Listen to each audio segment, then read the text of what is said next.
Hi, everybody. Good afternoon. I had my start, but I wanted to thank Paul Price for using the word ritual twice in marketing and technology. I couldn't have asked for something better than that. But I wanted to say that in early this year, Nancy Davis popped the question about me coming in and speaking about my passion. And I had to think about it, because what could I say to an audience comprised of the poster children for mindful living? And then she said, well, why don't you watch CG's presentation in Tirol last year? And I had missed it because I was liberating the Bangles, from Austrian customs. So I had to watch it later. And anyway, she was an inspiration, and so I want to thank her for allowing me to really have the courage to come up here. My journey, which has brought me here today, has been and is about being present and using intention and daily ritual. It is about not letting life pass me by. It is not about success or image. It is about actively seeking to take notice of the sights, sounds, and sensations around me, and to savor these moments. It is being awake and present to the world. And it is about the changes that are thrust upon us by life itself, and accepting them and living with them fully. For me, this is living life passionately, and ritual is the tool that guides me to live life daily and in full technicolor, or, like I like to say now, a la Louis Schwartzberg. I'm a child of two different worlds, the Austrian on my father's side, the Mexican on my mother's. My parents' union brought together two cultures steeped in tradition and ritual. And, ritual began in my life as discipline in my childhood. And as years went by, that daily discipline, the daily must-dos, became an intrinsic part of who I became. Ritual was part of me. Now, please notice that I don't use the word routine, I use the word ritual. As my life progressed, my studies, career, marriage, child-rearing, entertaining, all were permeated by daily ritual. I made it a very conscious decision to enjoy life every day, no questions asked. I understood impermanence at a very early age. I began to think of life as a symphony, where the crescendos, the big moments, the holidays, birthdays, anniversaries, celebrations, were the big pleasurable overtures. But really, life was about a gentle melody. And being attuned to that daily gentle melody was what I believed to be the thread of life. Now, let me share with you a story of how adversity allowed ritual into my life again, and to double its strength, and confirmed everything I had and I knew to be important. In 2010, I lost my 18-year-old son.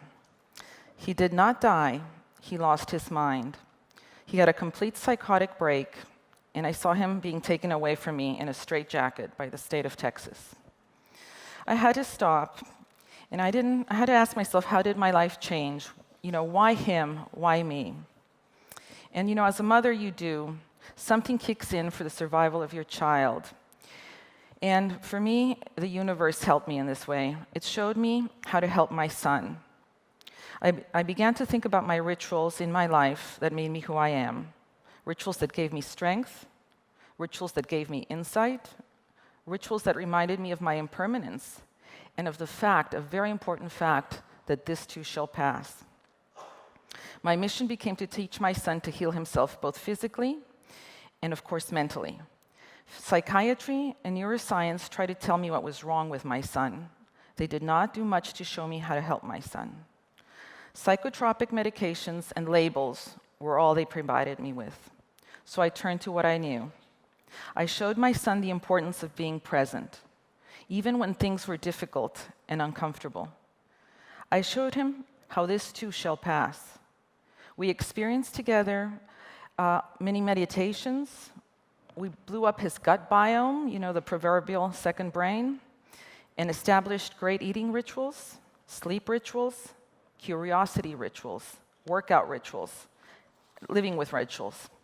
I'm happy to say that my son is now 25 years old, trying to pay the rent in San Francisco, and has a job, so I love it. Thank you.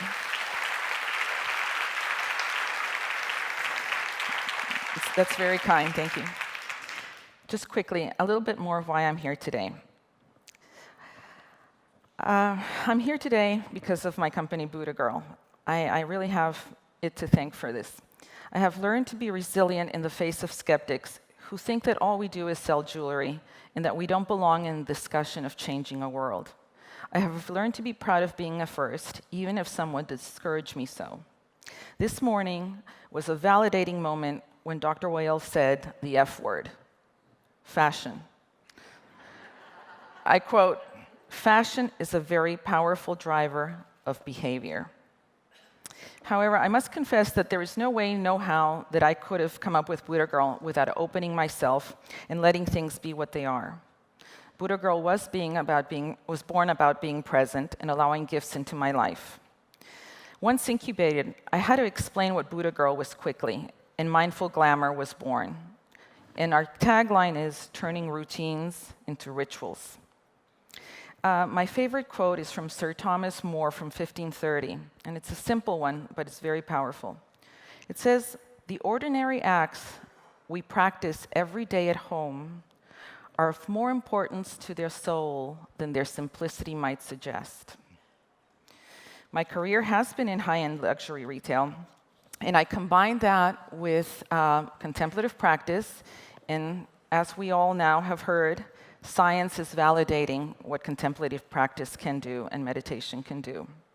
So Mindful Glamour is at the heart of everything BuDhaGirl does, from our vendors to our relationships, and it really is our driving force behind the company.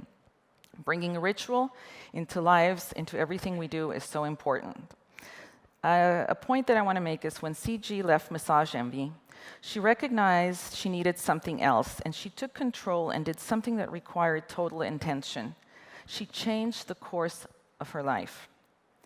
So somehow, intention, change, and ritual are interconnected.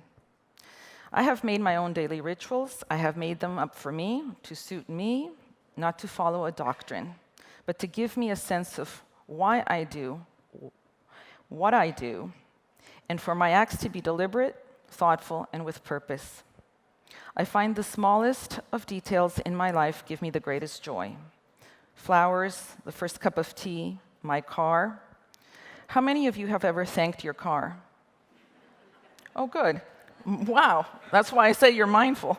At dinner a few weeks, I was with a colleague, my husband's colleague, and he was telling me about this fabulous new luxurious car he bought. And it occurred to me to ask him, I said, "So, do you ever thank your car?" And he thought I was nuts.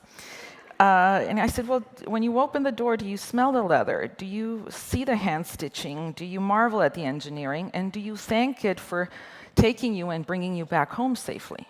He still thought I was nuts.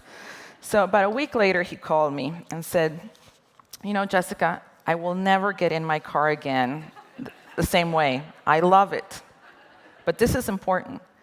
I worked so hard to be able to purchase this car, and it was never for me until now."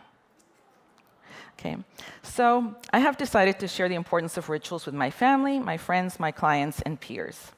I want to hear from people that they are indeed noticing things that have been passed by for so long. From waking up in the morning, to eating, to interacting with people, to loving your family, friends, and guess what? Your work, because we spend a lot of time at that. Each day, as each note in that gentle symphony of life is important. So with that, I want to end saying that I love what the summit does. I completely am full of knowledge and friendship and joy every time I leave.